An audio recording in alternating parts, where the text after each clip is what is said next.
गैरों ने दी नसीहत और अपनों ने दिया धोखा। गैरों ने दी नसीहत और अपनों ने ही दिया धोखा। ये दुनिया है साहब, यहाँ सभी ढूंढते हैं मौका। तो खास करके आप लोग भी किसी न किसी मौके की ही तलाश में होंगे, तो कमेंट करके आप लोग हमें ज़रूर बताइएगा कि आप लोग किस किस मौके की तलाश में हैं।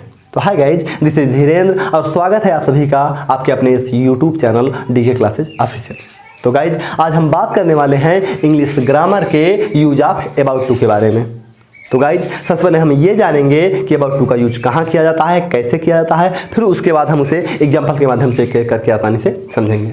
तो फ्रेंड्स, अगर बात की जाए अबाउट टू की, तो जब किसी भी सेंटेंस में वाला, वाली, वाले आदि शब्द आते हैं, जब किसी भी सेंटेंस में वाला, वाली, वाले आदि शब्द आते हैं, तो उन वाक्यों में हम हेल्पिंग वर्ब के बाद अबाउट टू का यूज करते हैं। जैसे वह खाने वाला है, राम सोने वाला था, मोदी कपड़े बांटने वाले होंगे।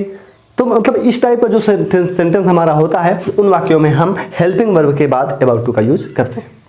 तो इसका जो इंग्लिश बनाने का जो फार्मूला होता है वो कुछ इस प्रकार होता है। इसमें सबसे पहले हम सब्जेक्ट लिखेंगे, फिर उसके बाद जो हमारा टेंस होगा उस टेंस की हम हेल्पिंग वर्ब लिखेंगे, फिर उसके बाद अबाउट टू का यूज करेंगे, फिर उसके बाद वर्ब की फर्स्ट फॉर्म लिखी जाएगी, फिर उसके बाद ऑब्जेक्ट के बाद जो शेष बचेगा उसको हम लिख देंगे। जैसे एग्जाम्पल के माध्यम से आइए और बेहतर तरीके से समझते हैं। जैसे राजेंद्र तुम्हें बुलाने वाला है।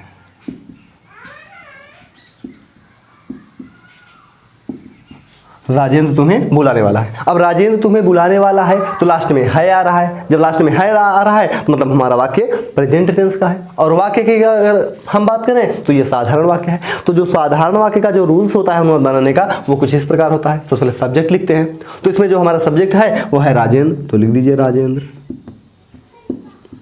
फिर उसके बाद हेल्पिंग वर्ब लिखते हैं, क्योंकि हमारी प्रेजेंट टेंस है ये, और प्रेजेंट टेंस की जो हेल्पिंग वर्ब होती है वो इज आर एम होती है, और राजेंद्र यहाँ हमारा एक वचन करता है तो एक वचन करता के साथ हम इज लगाते हैं। फिर उसके बाद अबाउट टू लिखते हैं, लगा दीजिए अबाउट टू। फिर उसके बाद वर्ब की फर्स्ट फॉर्म लिखी जाती है। इसमें जो हमारी वर्ब है वो है बुलाना, और बुलाने की मीनिंग क्या होती है? काल होती है। फिर उसके बाद हम क्या लिखते हैं? ऑब्जेक्ट लिखते हैं। इसमें हमारा ऑब्जेक्ट क्या है? किसको बुला रहा है? तुम्हें बुला रहा है। तुम्हें बुला रहा है मतलब यू होगा। ठीक, इस टाइप का हमारा सेंटेंस बनता है। एक और देख लेते हैं, जैसे सुमन पत्र लिखने वाली थी।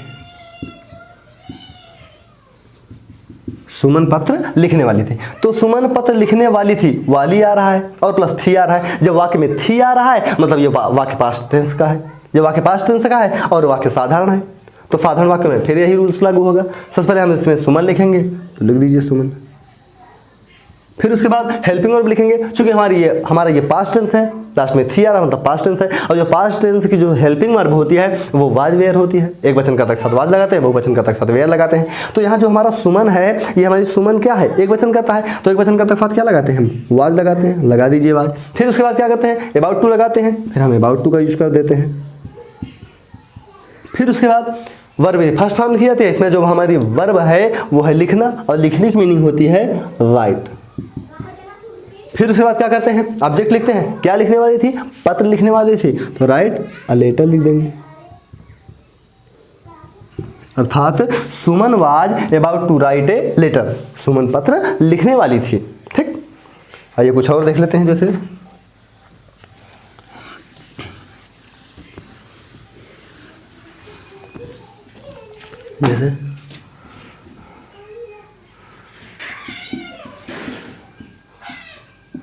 योगी जी बनारस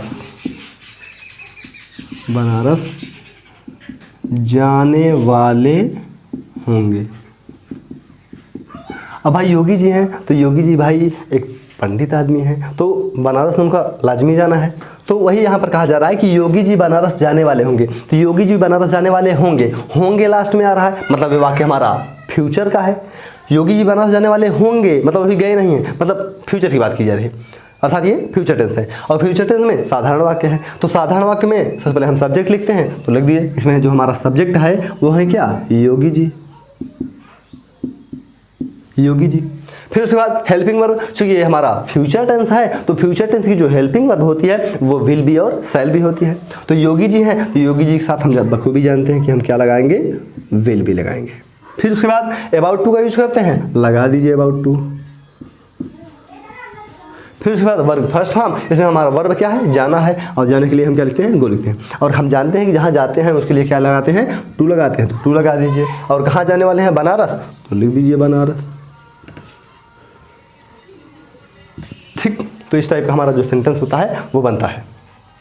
और देख लेते हैं, जैसे सुमित्रा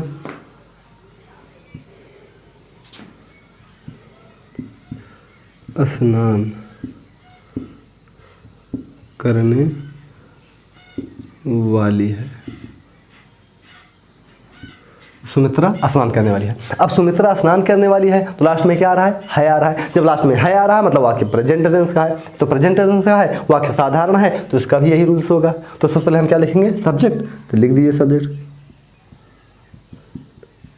फिर उसके बाद हेल्पिंग वर्ब का यूज करेंगे, चूंकि ये प्रेजेंट है तो सुमित्रा एक वचन करता है तो इज लगा देंगे भाई। फिर उसके बाद अबाउट टू का यूज करते हैं, लगा दीजिए अबाउट टू। फिर उसके बाद वर्ब फर्स्ट फॉर्म लिखिए, जिसमें हमारी जो वर्ब है वो क्या है, स्नान करना, तो स्नान करने में क्या होती है, बात होती है, तो लिख दीजिए बात। अर्थात सुमित्रा इज अबाउट टू बात, मतलब सुमित्रा स्नान करने वाली है। तो इस टाइप का हमारा ये साधारण वाक्य बनता है। आइए कुछ निगेटिव देख लेते हैं, जैसे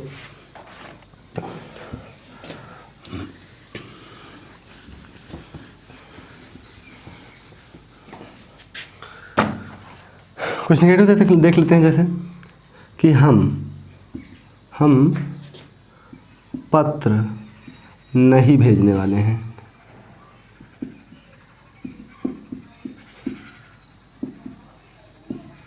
हम पत्र नहीं भेजने वाले हैं। हम पत्र नहीं भेजने वाले हैं, चूंकि वाक्य में नहीं आ रहा है, मतलब नकारात्मक वाक्य है। तो जब नकारात्मक वाक्य है तो इसमें सी बात है नाट लगेगा। और हम जानते हैं कि जो साधारण वाक्यों में जो मतलब साधारण अगर निगेटिव होता है तो जो नाट होता है हमारा वो कहाँ लगता है, हेल्पिंग वर्ब के बाद लगता है। तो हम सी बात है इसमें हेल्पिंग वर्ब के बाद नाट लगा देंगे। जैसे हम पत्र नहीं भेजने वाले हैं, तो सबसे पहले लिखिए सब्जेक्ट हम। अब हमारा जो ये वी है वे बहुवचन करता होता है, और बहुवचन करता की जो सहायक क्रिया होती है वो क्या होती है, आर होती है, लगा दीजिए आर। फिर चूंकि वाक्य नकारात्मक है और हम जानते हैं नकारात्मक वाक्य में जो नाट लगाते हैं वो हेल्पिंग वर्ब के तुरंत बाद लगती है, तो लगा दीजिए नाट। फिर उसके बाद क्या करते हैं, अबाउट टू का यूज करते हैं, लगा दीजिए अबाउट टू। फिर उसके बाद वर्ब फर्स्ट फॉर्म लिखी जाती है, इसमें हमारी जो वर्ब है वो है भेजना, और भेजने की मीनिंग क्या होती है, सेंड होती है। फिर क्या भेज, ऑब्जेक्ट लिखते हैं, ऑब्जेक्ट हमारा क्या है, पत्र, तो सेंड लेटर। अर्थात we are not about to send a letter, अर्थात हम पत्र भेजने वाले नहीं हैं। ठीक, इस टाइप का हमारा नेगेटिव बनता है। जैसे एक और देख लेते हैं,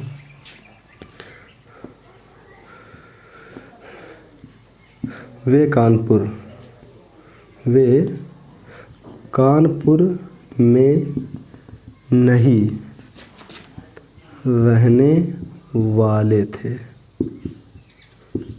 तो वे कानपुर में नहीं रहने वाले थे, इसमें भी वाले आ रहा है प्लस नहीं आ रहा है। जब नहीं आ रहा है मतलब वाक्य हमारा नकारात्मक है। जब वाक्य हमारा नकारात्मक है तो सेम इसी टाइप के इसको भी बनाएंगे। सबसे पहले सब्जेक्ट लिखेंगे, तो सब्जेक्ट हमारा इसमें क्या है, दे है। फिर दे के बाद हेल्पिंग वर्ब हम लगाते हैं, चूँकि वाक्य पास्ट टेंस का है तो पास्ट टेंस की साखी वाज वेयर होती है, लेकिन यहाँ पर करता बहुवचन का है तो हम क्या लगाएंगे, वेयर लगाएंगे, लगा दीजिए वेयर। फिर वाक्य नकारात्मक है तो नकारात्मक नॉट लगा दीजिए। फिर अबाउट टू का यूज कर रहे हैं तो लगा दीजिए अबाउट टू। फिर उसके बाद क्या करते हैं, वर्ब भी फर्स्ट फॉर्म लिखते हैं, इसमें हमारी जो वर्ब है वो क्या है, रहना, और रहने की मीनिंग क्या होती है, लिव होती है, लिव। फिर कहाँ नहीं रहने वाले हैं, कानपुर में, तो इन कानपुर। अर्थात they were not about to live in Kanpur, अर्थात वे कानपुर में नहीं रहने वाले थे। तो आई होप आप लोगों को ये सेंटेंस या फिर ये यूज कहें तो बखूबी समझ में आ गया होगा। तो वीडियो देखने के लिए बहुत बहुत धन्यवाद। शेष आगे का टॉपिक हम अगले वीडियो में देखेंगे। जय हिंद।